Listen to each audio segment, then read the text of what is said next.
Hello बच्चों, welcome to Misty classroom.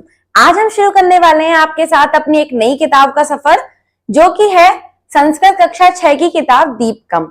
इसका हम पढ़ेंगे प्रथम पाठ यानी वयम वर्णमालाम पठाम, यानी संस्कृत की एबीसीडी। आइए देखते हैं प्रथम पाठ के नाम का अर्थ। वयम अर्थात हम, वर्णमालाम वर्णमाला, पठाम पढ़ते हैं, हम वर्णमाला पढ़ते हैं। वर्णः द्विविधा भवन्ति, वर्णा द्विविधा, द्विविधा होता है दो प्रकार के, द्विविधा दो प्रकार के, भवन्ति होते हैं। वर्ण दो प्रकार के होते हैं। कौन कौन से? स्वराः व्यंजनानि च, यानी स्वर और व्यंजन। प्रथम होता है स्वर और द्वितीय व्यंजन। आइए पढ़ते हैं सबसे पहले स्वरः यानी स्वरों के बारे में, और मेरे साथ आप सीखेंगे कि स्वर होता क्या है। स्वराणाम उच्चारणम स्वतंत्र रूपेण भवति। स्वराणाम यानी स्वरों का उच्चारणम, उच्चारण होता है बोलना, जब हम किसी चीज को बोलते हैं तो वो होता है उच्चारण। स्वतंत्र रूपेण यानी स्वतंत्र रूप से, भवति होता है। जो स्वर का जो उच्चारण है, यानी स्वर को जब हम बोलते हैं तो स्वतंत्र रूप से बोलते हैं, उसके लिए हमें किसी अन्य स्वर की, व्यंजन की, किसी की भी सहायता नहीं लेनी पड़ती। स्वरः द्विविधा सन्ति, जो स्वर होते हैं वो भी दो प्रकार के हैं। द्विविधा मैंने आपको भी ऊपर बताया था, दो प्रकार के। समान अक्षराणि संध्या अक्षराणि च, यानी कि समान अक्षराणि और संध्या अक्षराणि। अब प्रथम है समान अक्षराणि। वर्णमालायाम आदौ ये सामान्य स्वरः सन्ति ते समानाक्षर स्वरः भवन्ति। अर्थात वर्णमालायाम यानी कि जो वर्णमाला होती है। अच्छा, वर्णमाला क्या होती है? वर्णमाला जो कि हमारे स्वर और व्यंजन से मिलकर बनी होती है। स्वर यानी अ, आ, ई से लेकर अंग तक, और व्यंजन यानी क से लेकर ग यानी तक। अब वही जो हमारी वर्णमाला होती है, तो वर्णमाला में ये जो होते हैं स्वर, यानी समान अक्षराणी वाले जो स्वर होते हैं, ये सामान्य स्वर होते हैं। ते समान अक्षर स्वरः भवन्ति, तो इसलिए इनको क्या कहते हैं? समान अक्षर, क्योंकि इसमें कोई भी अन्य अक्षर नहीं होता। ये भी दो होते हैं, ह्रस्व और दीर्घ। ह्रस्व यानी अ, ई, उ, रे, ल। ह्रस्व का मतलब होता है छोटा, और दीर्घ मतलब बड़ा। अब आपने देखा होगा कि हम कैसे बोलते हैं, छोटा आ, बड़ा आ, छोटी ई, बड़ी ई, छोटा ऊ, बड़ा ऊ, छोटा रे, बड़ा रे और ल। यहाँ पर एक पॉइंट दिया गया है जिसका मतलब नीचे बताया गया है। तो इस पॉइंट का मतलब क्या है? इस पॉइंट का मतलब है कि जो लृ वर्ण से दीर्घा नासंति, यानी कि लृ का कोई दीर्घ वर्ण नहीं होता, ये ह्रस्व स्वर में ही प्रयोग किया जाता है। दूसरा होता है संध्या अक्षराणी। क्या होता है सेकंड? संध्या अक्षराणी। द्यो निश्चित स्वरयो संधि द्वारा ये नवीना स्वर वर्णा जायन्ते। द्यो यानी दो, निश्चित स्वरयो यानी दो निश्चित स्वर के संधि द्वारा, जब दो निश्चित स्वरों की संधि कर दी जाती है, स्वर यानी अभी हमने पढ़े थे आ, ई, उ, ये नवीना स्वर वर्णा जायन्ते, तो वो क्या करते हैं? नवीन स्वर मिलकर नवीन स्वर वर्ण बनाते हैं। ते संध्या अक्षर स्वरः भवन्ति, वो क्या होते हैं? संध्या अक्षर। जैसे कि अ, ई, ऐ, और आ, ए, ऐ, आ, उ, ओ और आ, ओ, औ, ये होते हैं संध्या अक्षराणी। अब इसमें भी दो पॉइंट दिए गए हैं जिनका मतलब है संध्याक्षराणाम ह्रस्वः स्वर नासन्ति, यानी कि जो संध्याक्षराणी वाले स्वर होते हैं उनका कोई भी ह्रस्व स्वर नहीं होता।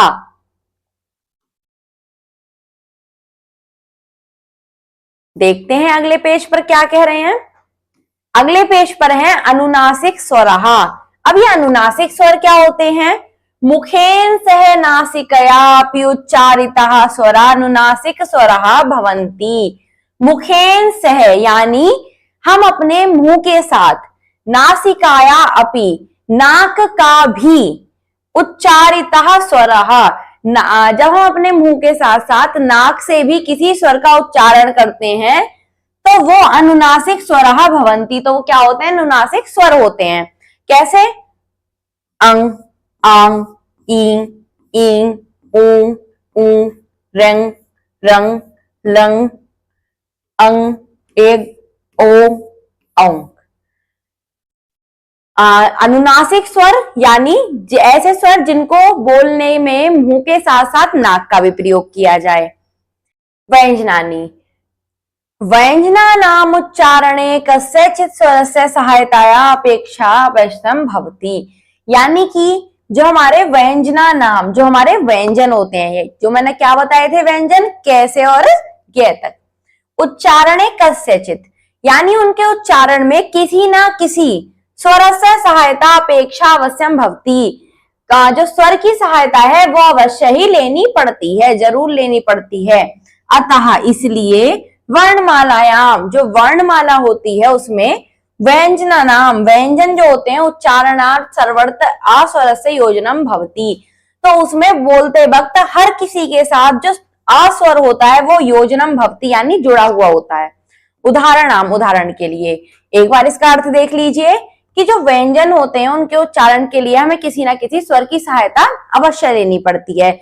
इसलिए जो वर्णमाला होती है उसमें जब हम व्यंजन का उच्चारण करते हैं तो उसमें हमेशा आ स्वर जुड़ा हुआ होता है। उदाहरण के लिए जैसे क, अ, का, ग, अ, गा, ख, आ, खा, घ, अ, घा। अवत्र व्यंजनम केवल, अगर हम सिर्फ यहाँ पर व्यंजनों को पढ़ेंगे तो क, ख, ग, घ इत्येव अस्ति, सिर्फ ये होते हैं। अब देखिए अत्र आ स्वर केवलम उच्चारणार्थ योजितः अस्ति। व्यंजन जो यहाँ पर है आ स्वर केवल उच्चारण के लिए ही जुड़ा हुआ होता है। व्यंजना नाम चत्वार भेदा संति, जो व्यंजन होते हैं उसके 4 भेद होते हैं। हमने स्वर के कितने भेद पढ़े थे? 2, समान अक्षराणी और संध्या अक्षराणी। अब व्यंजन के 4 भेद, जिसमें प्रथम है स्पर्शः वर्गयः वर्णः, यानी कि स्पर्शः वर्गयः व्यंजना वर्णः स्वकीय उच्चारणम स्थानानुसारेण पंचसु वर्गेषु विभक्तः भवन्ति। यानी कि जो स्पर्श वर्गीय होते हैं इसमें 5 वर्ग बनाए गए हैं। क वर्ग प्रथम, च वर्ग द्वितीय, ट वर्ग तृतीय, त वर्ग चतुर्थ और प वर्ग पंचम। अब इसमें आप देखिए स्पर्शः, स्पर्श यानी जब हम इनको बोलते हैं तो क, ख, ग, घ, अण, च, छ, ज, झ, अण, ट, ठ, ड, ढ, अण, त, थ, द, ध, न, प, फ, ब, भ, म। यानी कि इसमें जब हम बोलते हैं तो हमारी जो जीव होती है वो कहीं ना कहीं स्पर्श होती है, इसीलिए ये होते हैं स्पर्शः वर्णः।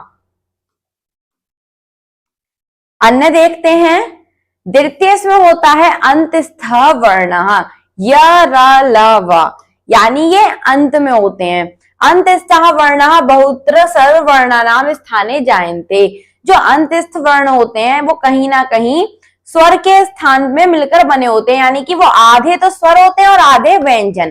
कैसे?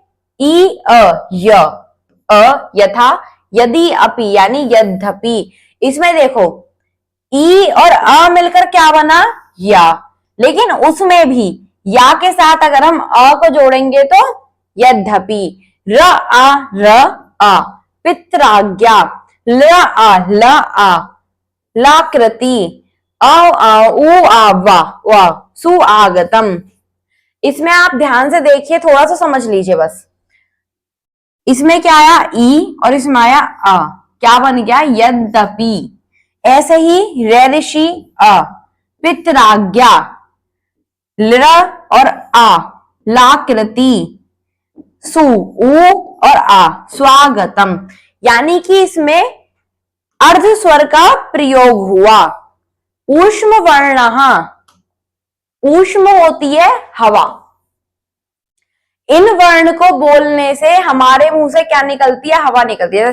स, श, स, ह। आप ट्राई करके देखना ऐसा हो रहा है क्या, और कमेंट में बताना अगर हो रहा है तो। ऊष्मणाम व्यंजन वर्णानाम उच्चारण समय मुखात उष्ण वायु निसरती। देखो, ऊष्मणाम व्यंजन वर्णानाम यानी ऊष्मणाम व्यंजन जो होते हैं उन वर्णों में उच्चारण समय, उच्चारण करते वक्त, मुखात मुंह से, उष्ण वायु निसरती यानी गर्म हवा निकलती है। और ये कौन कौन से होते हैं? श, स, ह, स। अयोगवाहो वर्ण। अब ये अयोगवाहो वर्ण क्या होते हैं? अंग अ, ये होते हैं अंग अण। अयोगवाह विशिष्ट व्यंजन वर्ण अस्ति। जो अयोगवाह होते हैं वो विशिष्ट व्यंजन वर्ण होते हैं। अत्र उच्चारणार्थ अस्वरस्य संयोजनम पूर्वम भवति। इनके उच्चारण के लिए जो अस्वर होता है वो इनसे पहले ही लगाया जाता है, ना तो पश्चात ना कि बाद में। अभी तक अगर हम पढ़ रहे थे व्यंजन को तो कैसे पढ़ रहे थे?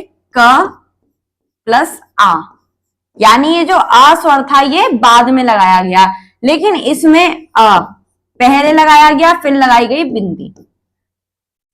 ऐसे ही देखो, आ अंग यानी अनुस्वारः, अ अंग विसर्गः, अत्रापि अनुसारः केवल तथा विसर्गः केवलम इत्येव अस्ति। जो अनुस्वार होता है उसके लिए हम किसी भी व्यंजन या स्वर के ऊपर बिंदी का प्रयोग करते हैं, और जो विसर्ग होते हैं उनके लिए बाद में दो बिंदी लगाई जाती हैं।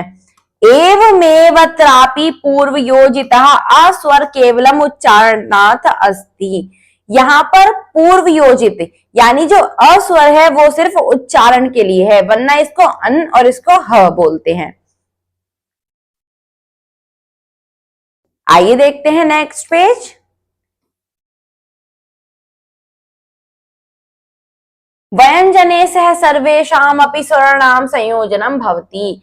व्यंजने सह जो व्यंजन होते हैं उनके साथ सर्वेषाम अपि स्वराणाम हमेशा स्वर जो होते हैं संयोजन भवति जुड़े हुए होते हैं। व्यंजने सह स्वराणाम संयोजनेन गुणितः अक्षराणि भवन्ति।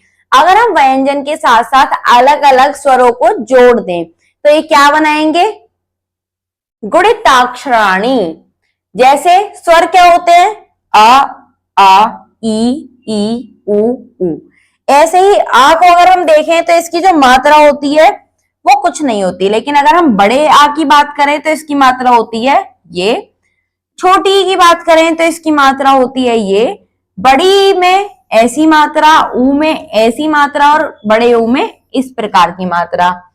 अब ऐसे ही आपको दिया गया है व्यंजन क, जिसके साथ में इन्होंने आ को जोड़ा तो क, आ को जोड़ा का, छोटी ई को जोड़ा की, बड़ी ई को जोड़ा की, छोटे ओ को जोड़ा कु, और बड़े ओ को जोड़ा कु। इसी प्रकार हम ख में जोड़ते हैं। अगर हम ख में आ को जोड़ेंगे तो ख यानी कोई मात्रा नहीं। ख के साथ बड़े आ को जोड़ेंगे तो ख, और उसकी जो मात्रा होती है खा। छोटी ई की मात्रा ख के साथ, बड़ी की मात्रा ख के साथ, छोटे ऊ की मात्रा ख के साथ, और बड़े ऊ की मात्रा ही खा के साथ। इसी प्रकार ग के साथ भी आ जोड़ेंगे, कोई मात्रा नहीं, ग, बड़े आ की मात्रा गी, छोटी की मात्रा गी, बड़ी की मात्रा गु, छोटे ऊ की मात्रा और गु, बड़े ऊ की मात्रा।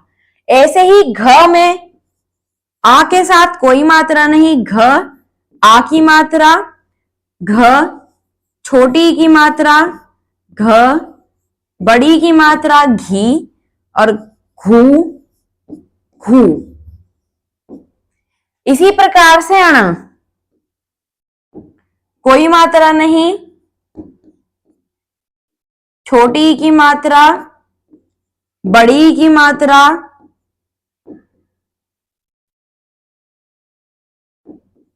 छोटे ऊ की मात्रा और बड़े ऊ की मात्रा। ये था हमारा क वर्ग।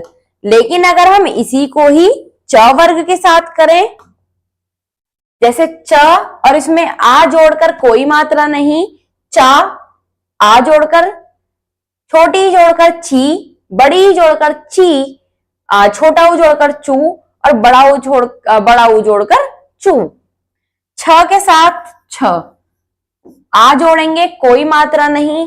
एक बात और याद रखेंगे कि जब हमारा किसी भी व्यंजन के नीचे इस प्रकार का चिन्ह हो, मतलब उसमें किसी भी प्रकार के स्वर को नहीं जोड़ा गया, वो आधा है और इसको बोलते हैं हम हलंत। आगे देखते हैं, छ आ, छ छोटी ई, छ बड़ी ई, छ छोटा ऊ, छ बड़ा ऊ। इस प्रकार ही ज के साथ ज कोई मात्रा नहीं, जा बड़े की मात्रा, जी छोटी की मात्रा, जी बड़ी की मात्रा, जू छोटे ओ की मात्रा, जू बड़े ओ की मात्रा। झ कोई मात्रा नहीं, झा आ की मात्रा, झी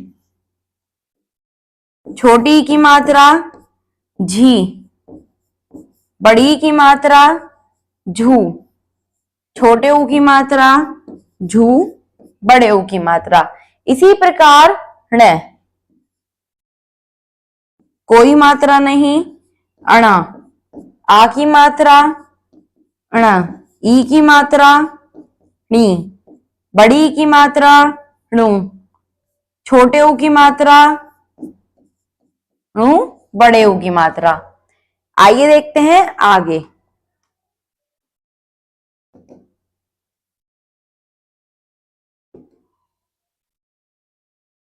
अब हमने पढ़ा था च वर्ग और च वर्ग के बाद आपने क्या पढ़ा? ट वर्ग। च वर्ग के बाद है बादाम लिखाम चाम, यानी कि अब इसमें मात्रा बदल दी गई। बोलिए और लिखिए। बादाम यानी बोलते हैं, च और लिखाम लिखते हैं, बोलते हैं और लिखते हैं। रे की मात्रा री, बड़ी री की मात्रा ल की मात्रा, ए की मात्रा ऐ की मात्रा, ओ की मात्रा, औ की मात्रा। आइए देखते हैं क वर्ग के साथ। क में क और क के बाद ख, खी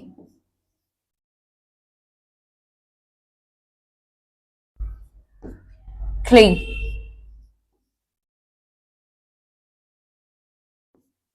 खे खे, खो खाओ। इसी प्रकार ग, ग्री ग्री, ग्ल गे गे, गो गौ। घ के साथ घ्री घ्री, घ्ली, घे घे, घो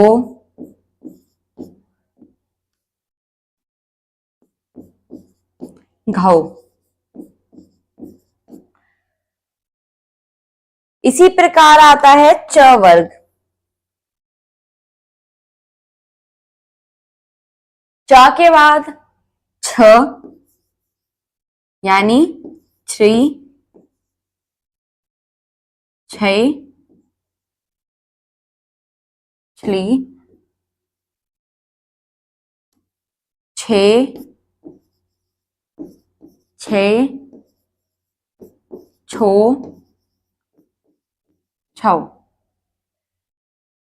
ज, ज्री ज्री, ज्ली, जे जय, जो, जौ। झ, झ्री, झ्री, झली, झे, झे, झो और झौ। अब अंत में बची ण, अणी। हमें क्या करना है, इनके साथ में मात्रा को लगाना है। कैसी मात्रा? जैसी ऊपर दी गई है उस प्रकार से मात्रा।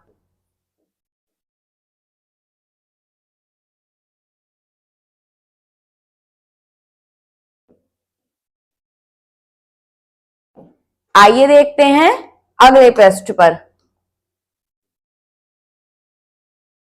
अगले पृष्ठ में क्या है? ट वर्ग। ट, टा, टी, टी, टू, टू। इसी प्रकार ठ, ठा, ठी,ठी, ठू, ठू। ड, डा, डी, डी, डू, डू। ढ, ढा, ढी, ढी, ढू, ढू। ण, णा, अणी, अणी, णु और णु।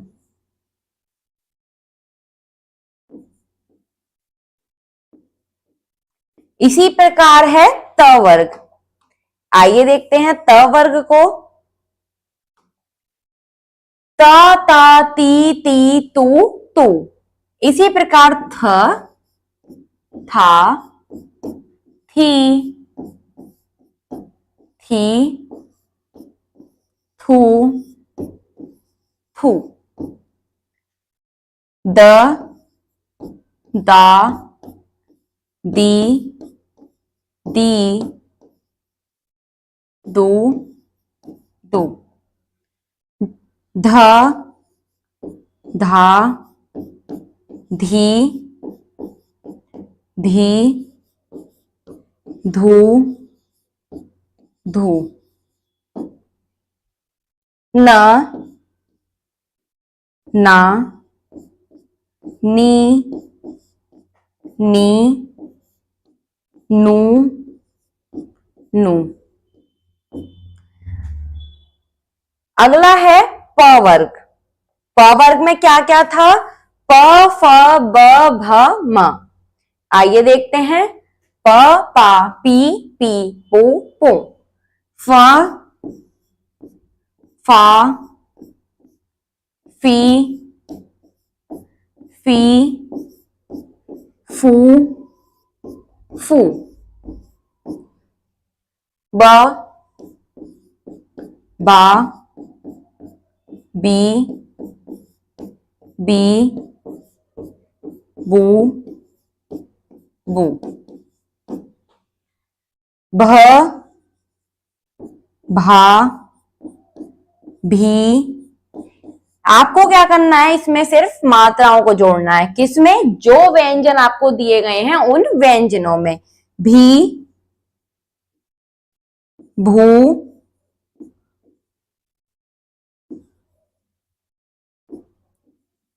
भू।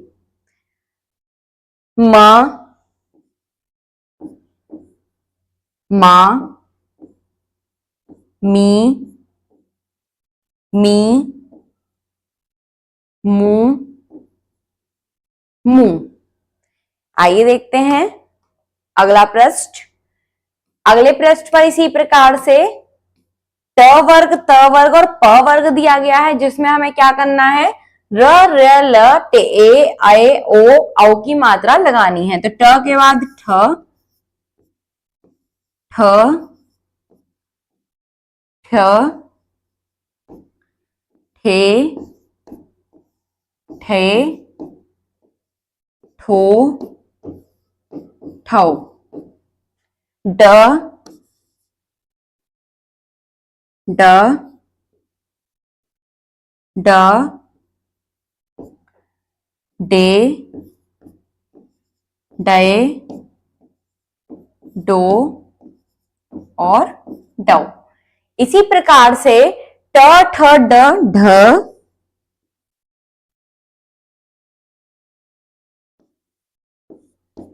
ढ ढल, ढे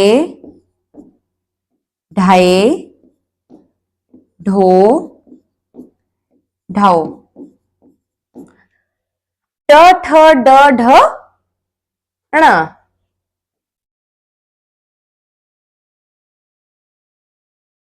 अण अणे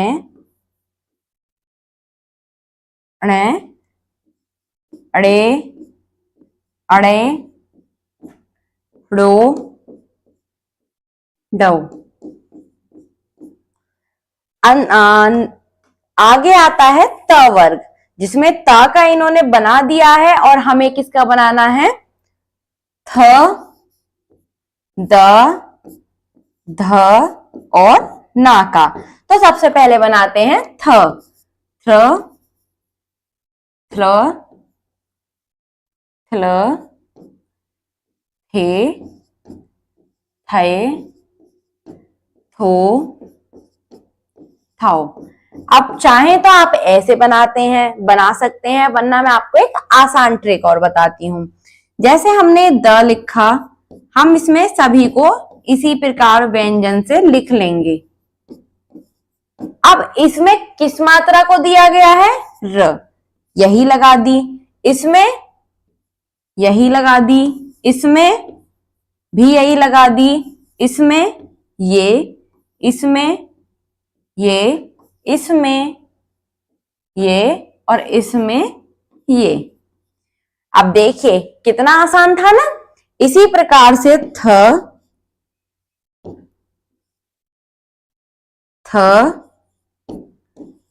थे थाए, थो और थाओ। न, अब चाहे तो आप एक में ही मात्रा लगा के लिख सकते हैं, चाहे एक साथ भी मात्रा लगा सकते हैं, जैसा आपको आसान लगे। देखा ना कितना मजेदार था।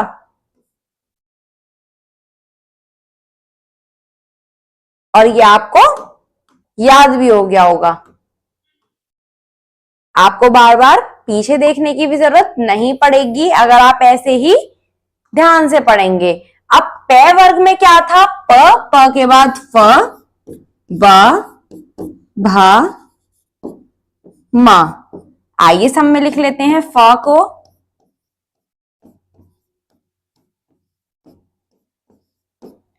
अब इसमें लगाते हैं ऊपर लगी हुई मात्रा, फ्र, फ्र, फ्ल, फे, फे, फो, फो।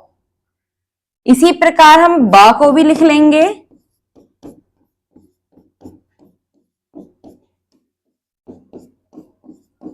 और अब इसमें लगाएंगे मात्राओं को, ब्र, ब्ल, बे, बे, बो, बौ। भ, भ्र, भ्ल, भे, भय, भो, भौ। मां को भी इसी प्रकार से लिख लेते हैं।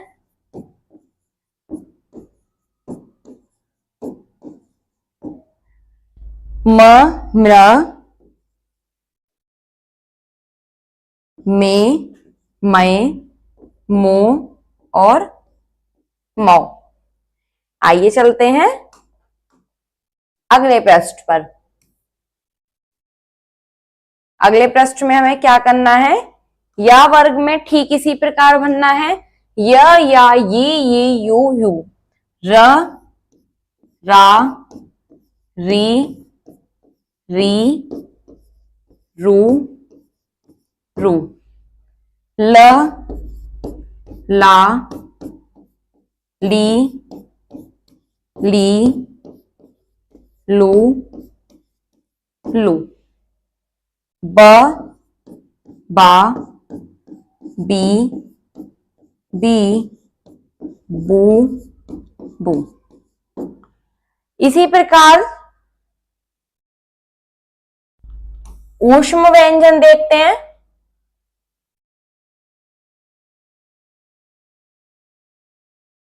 श, शा, शी, शी,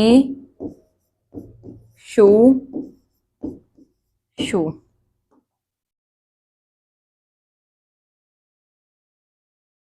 स, सा,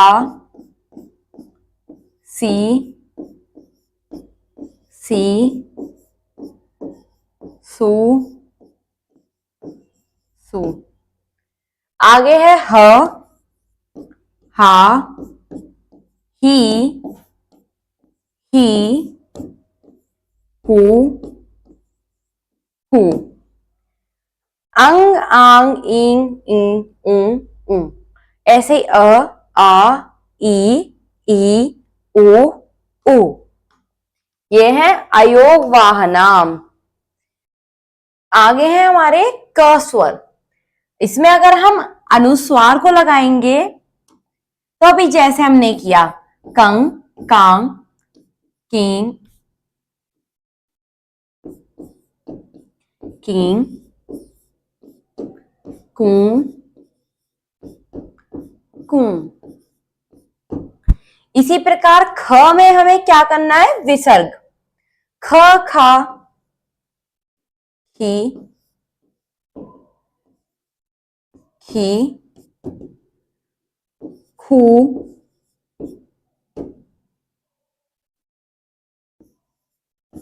खू।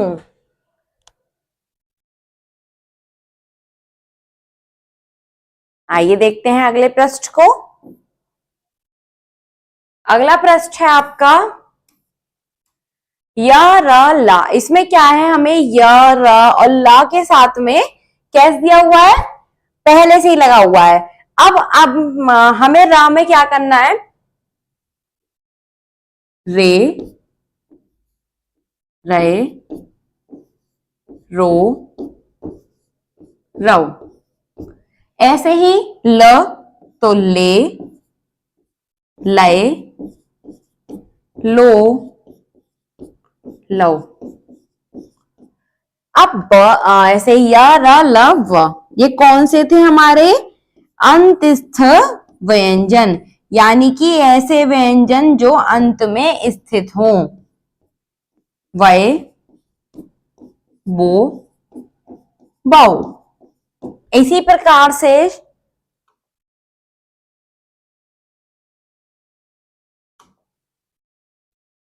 श, श, स और हा। सबसे पहले करते हैं श को।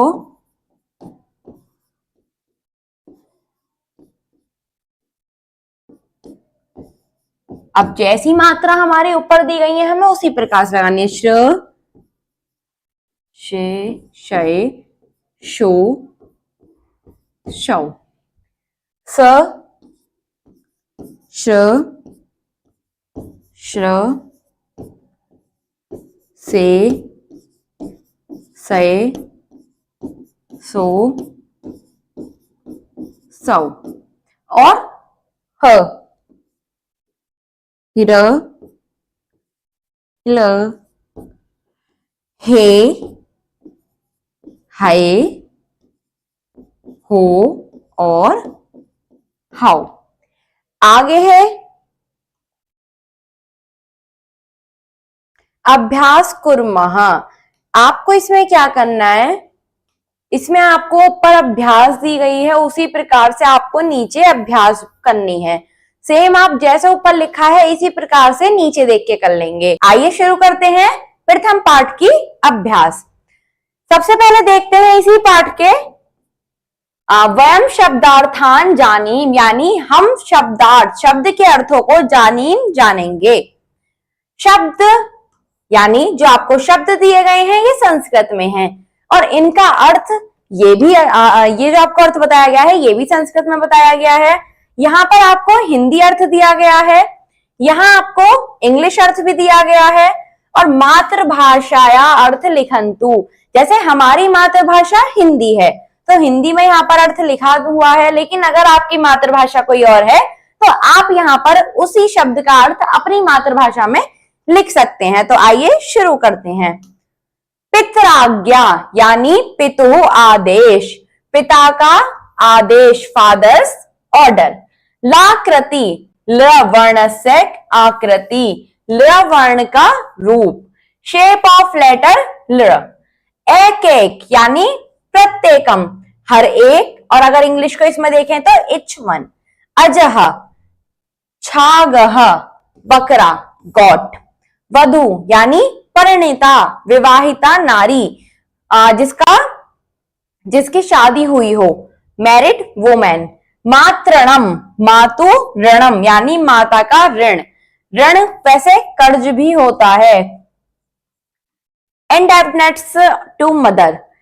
कल्पितम, कल्पितम यानी माना हुआ, सपोज्ड।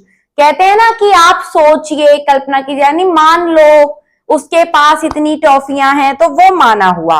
लकार यानी ल वर्ण, ल वर्ण लेटर ल।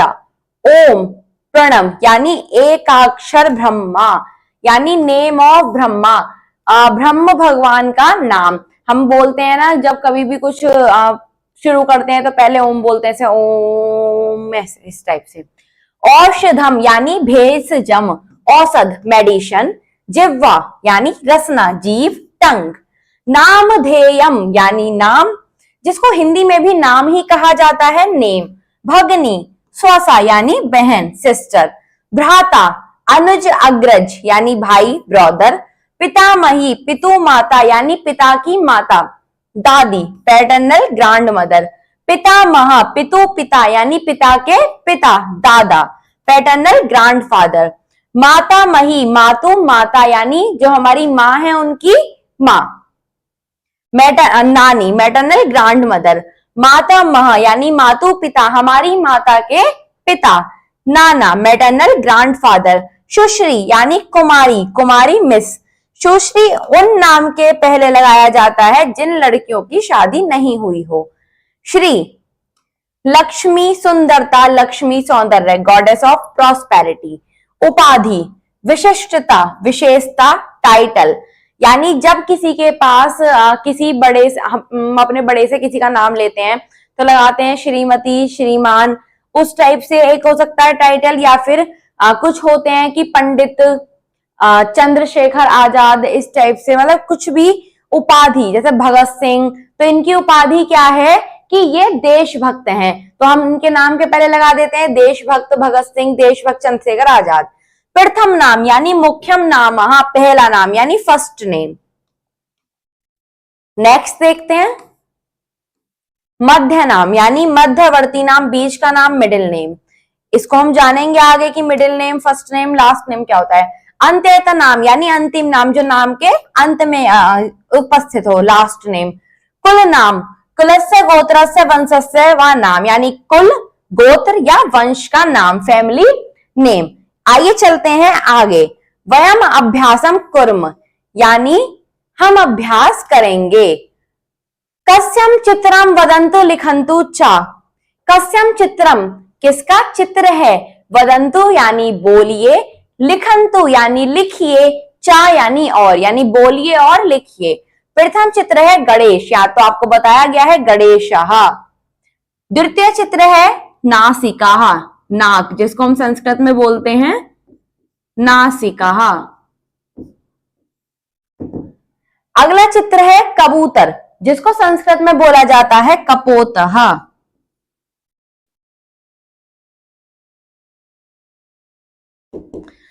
अगला चित्र है आपका जिसको हम बोलते हैं इंग्लिश में मैप, और अगर हिंदी की बात करें तो नक्शा और मानचित्र। जो संस्कृत में भी मानचित्र ही बोलते हैं।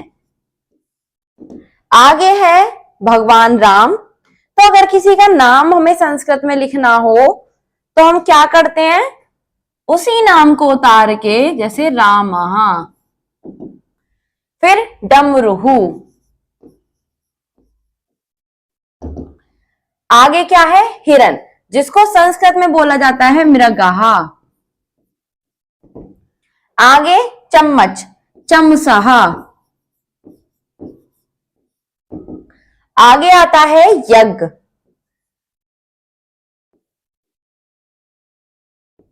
और पैर, जिसको संस्कृत में बोलते हैं पादः। आइए देखते हैं अगले पृष्ठ पर।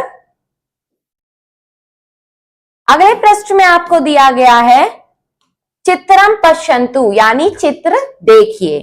पट्टिकात समुचितान वर्ण समूहान चित्वा रिक्त स्थानानि पूरयन्तु। पट्टिकात,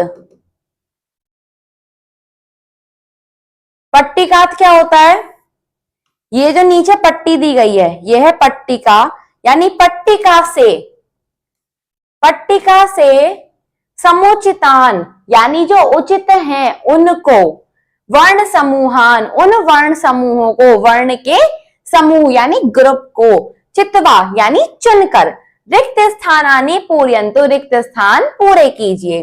जैसे ये था कमल, जिसको संस्कृत में कहते हैं पंकजम, तो हमने यहां से क्या चुना, पंकजम।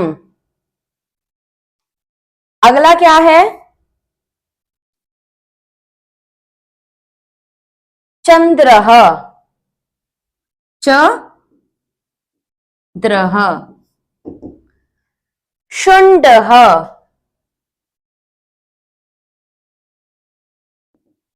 वृक्षः।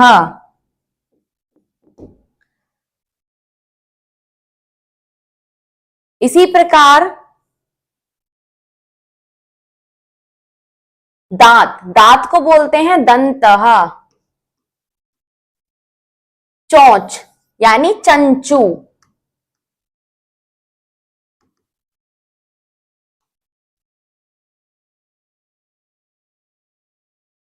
त्रिशूलम, देखिए त्रिशूलम। आगे है अष्ट। अगर संस्कृत की, अगर हिंदी में हम गिनती लिखें तो 8 हम इस प्रकार से बनाते हैं। आगे आएगा डक्का,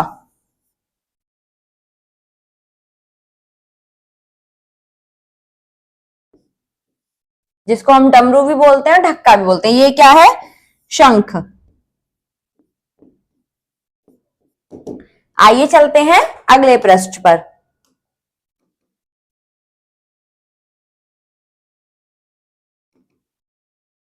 इस प्रकार आप इनको साथ साथ अपनी अभ्यास पुस्तिका में भरेंगे भी और याद भी करेंगे।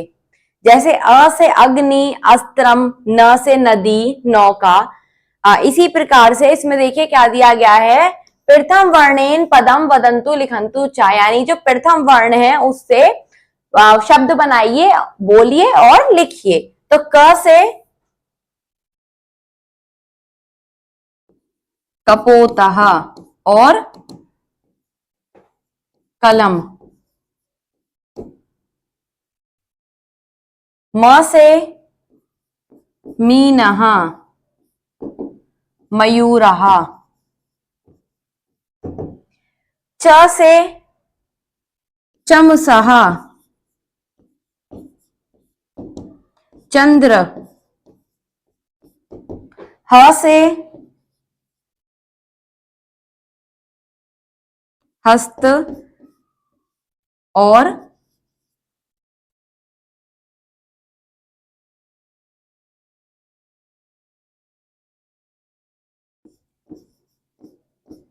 हस्तपादिका। प से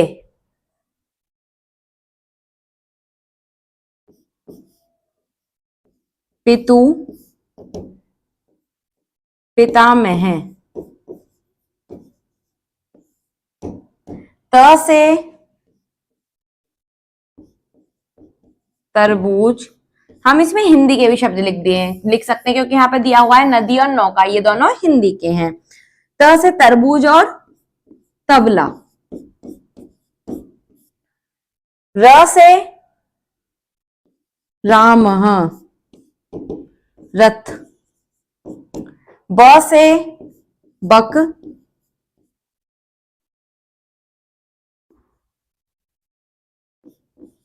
बानर, जिसको हम हिंदी में कहते हैं बंदर। ई इमली।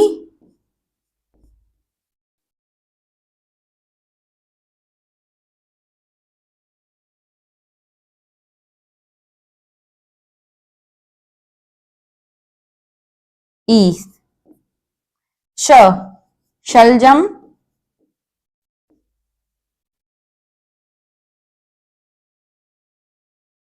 श से शंख। अभी अभी हमने पढ़ा था। आगे है प्रश्न नंबर 4। स्वपरिवारस्य सदस्यानां पूर्णः नामानि लिखन्तु। अपने परिवार के सदस्यों के पूर्ण नाम लिखने हैं। अब देखिए उपाधि, जो भी हमने पढ़ा था, तो श्रीमती, श्रीमान, सुश्री, श्रीमान, श्रीमती, श्रीमान, श्रीमती। प्रथम नाम, मध्य नाम और अंत्य नाम, कुल नाम। इसमें जैसे मान लीजिए माता का नाम, पिता का नाम, भगिनी, भ्राता, पितामही, पितामह। पितामही माता, माता आपको पता ही है, आपकी माता जी। पिता आपके पिताजी। भगिनी यानी आपकी बहन। भ्राता यानी आपके भाई। पितामही दादी। पितामह दादा। अब देखिए इसमें आप कैसे लिखेंगे। मान लीजिए आपकी मदर का नाम है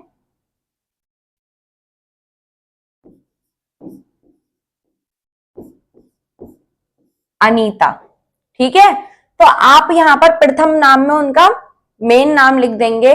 मध्य नाम अगर कुछ हो तो लिख सकते हैं, नहीं हो तो खाली छोड़ देंगे। अंत में जो भी हो, जैसे शर्मा, तो आप इस प्रकार से लिख सकते हैं।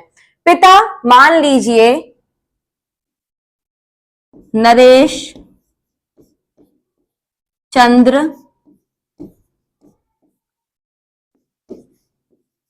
सिंह।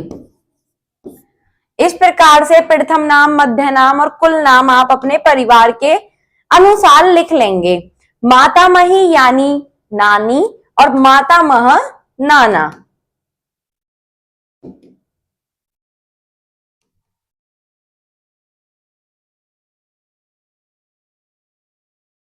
आगे आपको इसमें दिया गया है कक्षायाम शिक्षिकाणाम च पूर्ण नामानि लिखन्तु। जिस प्रकार से आपके कक्षा में आपके अध्यापक अध्यापिका जो भी आपको पढ़ाने आते हैं उनके पूरे नाम लिखिए। जैसे अगर वो कोई आपके सर हैं तो आप क्या लिखेंगे, श्रीमान।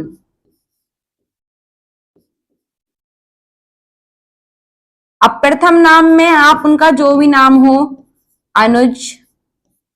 मध्यम नाम हो तो लिख सकते हैं, वरना अनंत नाम लिख देंगे, अग्रवाल।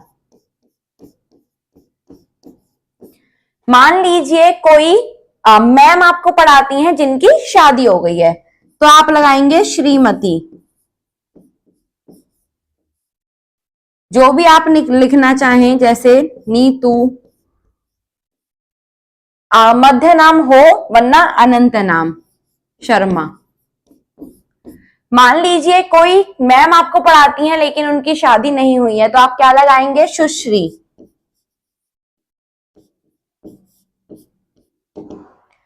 जो भी उनका नाम हो, साक्षी। अगर मध्य नाम हो तो आप लिख सकते हैं, वरना अंतिम नाम, खन्ना।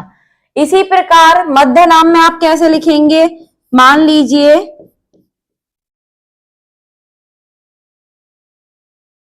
आपको सर पढ़ाते हैं, उनका नाम है अजय प्रताप सिंह, तो इस प्रकार से आप इसको लिख लेंगे। आगे देखते हैं क्या क्वेश्चन है। मित्राणाम पूर्ण नामानि लिखन्तु। आपको अपने मित्रों के पूरे पूरे नाम लिखने हैं। जैसे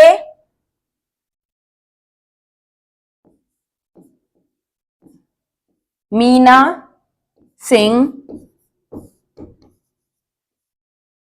ठाकुर, वीर प्रताप सिंह,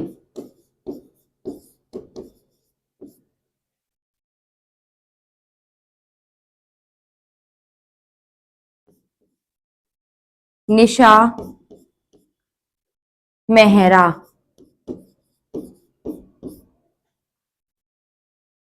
मेघा राजपूत। इस प्रकार से आप इसमें अगर प्रथम नाम हो तो प्रथम नाम, मध्यम नाम भी हो तो मध्यम नाम और अनंत नाम हो तो अनंत नाम लिखकर इसको पूरा करेंगे। आइए देखते हैं आगे। आगे है योग्यता विस्तार, यानी अपनी योग्यता का विस्तार कीजिए। वर्णानाम उच्चारणम कथम भवति इति जानस्याम। अभी हमने सीखे कि वर्ण कौन कौन से होते हैं, कौन कौन से होते हैं, जल्दी लिखो कमेंट में। वर्ण होते हैं स्वर और व्यंजन, दो प्रकार के, स्वर और व्यंजन। अब उनका उच्चारण तो किया जाता है, लेकिन उनका उच्चारण होता कैसे है इसको जानते हैं। कस्यचित् ध्वनिर् वर्णस्य व उच्चारणे मुखस्य, यानी कि किसी वर्ण की जो ध्वनि होती है, जो उसका उच्चारण होता है वो मुखस्य यानी माउथ, हमारे मुंह के द्वारा होता है। मुख्या भूमिका भववीति वयम सर्वे जानी। मान लीजिए हम कुछ भी बोलते हैं, किसी भी वर्ण को बोलते हैं, तो सबसे मेन जो होता है वो क्या होता है, हमारा मुंह। ये सब जानते हैं। वयम सर्वे जानी यानी हम सब जानते हैं।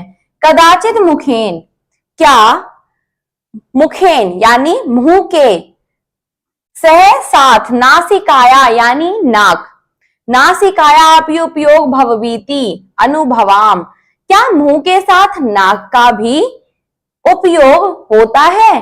अनुभवाम यानी सोचिए, अनुभव कीजिए। यथा अंग, न, म, अंग इत्यादिषु नासिकेषु वर्णसु। अगर आप देखेंगे न तो आप इसमें आपकी नाक का भी प्रयोग हुआ होगा। मुखम च नासिका च उभो अपि आस्ते भवतः, मुख के साथ नासिका के साथ, इन दोनों के साथ क्या होता है, हेड भवता। आस्ते का प्रयोग भी होता है, आई सस्य यानी हेड। आभ्यंतरे वर्णानाम उत्पत्ति कुत्र कुत्र भवति पश्याम, यानी हम देखते हैं कि वर्णों की जो उत्पत्ति है वो कहां कहां से होती है। मुखे पंचसु स्थानेषु प्लेसेस ऑफ आर्टिकुलेशन, यानी कि मुख में से 5 स्थान ऐसे होते हैं जहां से वर्ण निकलते हैं, और नासिकायाम 1 स्थान। तो टोटल कितने हो गए, 5 and 1 6। एवं प्रकारेण सामान्यता से 6 स्थानानि भवन्ति, यानी कि जो अगर मुख्य रूप से देखा जाए तो जब हम किसी भी वर्ण को बोलते हैं तो 6 स्थानों का प्रयोग करते हैं। येषु वर्णानाम उत्पत्ति भवति, और यहीं से ही इन वर्णों की उत्पत्ति होती है। आस्ते वर्णानाम 6 उच्चारणाम स्थानी, देखिए कौन कौन से हैं।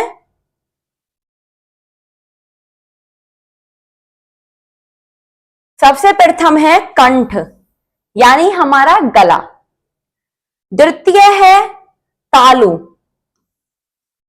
आपने देखा होगा कि जब तालु होता है, जब हमारी जीभ हमारे मुंह के ऊपर के भाग को छूती है तो वो होता है तालु। मूर्धा, मूर्धा यानी आगे का ही भाग। दंत यानी दांत। ओष्ठ यानी होठ। नासिका यानी नाक। जिह्वा यानी जीभ, जीभ का इसमें मेन रोल है। जब कंठ से हमारे आवाज आती है तो जीभ कहीं टच नहीं होती, लेकिन जब हम तालु से बोलते हैं तो जीभ तालु को टच करती है। मूर्धा से बोलते हैं तो जीभ मूर्धा को टच करती है।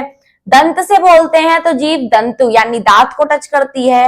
ओष्ठ से बोलते हैं तो जीभ होठ को टच करती है। आइए देखते हैं आगे।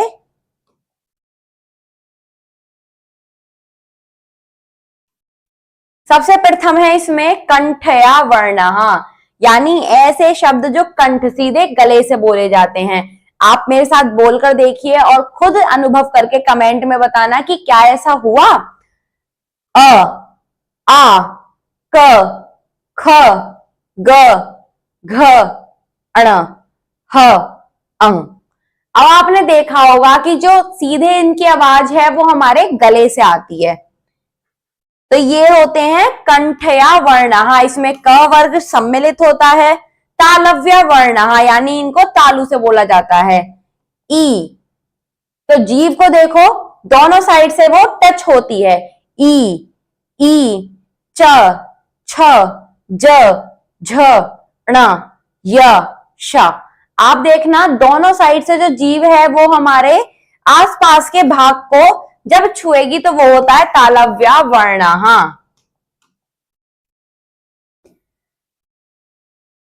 आगे है मूर्धन्य वर्णः, यानी मूर्धा।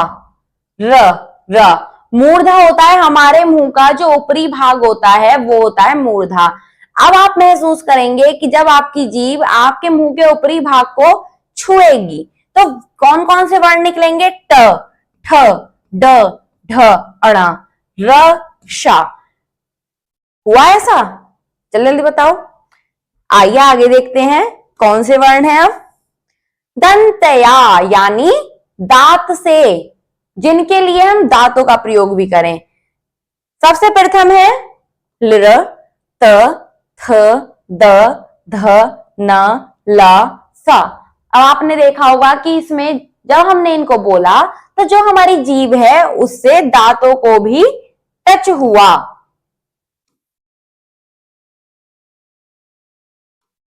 आगे है ओष्ठ्य वर्णः। प, फ, ब, भ, म। इससे क्या हुआ, ये हमने किससे बोले, अपने होठ की मदद से। ऊ, ऊ। ट्राई जरूर करके देखना, जब भी आपको ये अच्छे से समझ में आएगा। नासिकाया वर्णः। इस टाइप से जब आवाज निकलती है अन, न, न, ध्यान से देखना तो ये क्या होता है, नाक से आती है। इस प्रकार से हमने आज जितने भी वर्ड सीखे आप उनको अच्छी तरह से याद करेंगे। पूरी अभ्यास को अपनी जो अभ्यास पुस्तिका है उसमें करेंगे, अच्छे से याद करेंगे। और फिर मिलते हैं एक धमाकेदार वीडियो के साथ केवल मिस्ट्री क्लासरूम पर।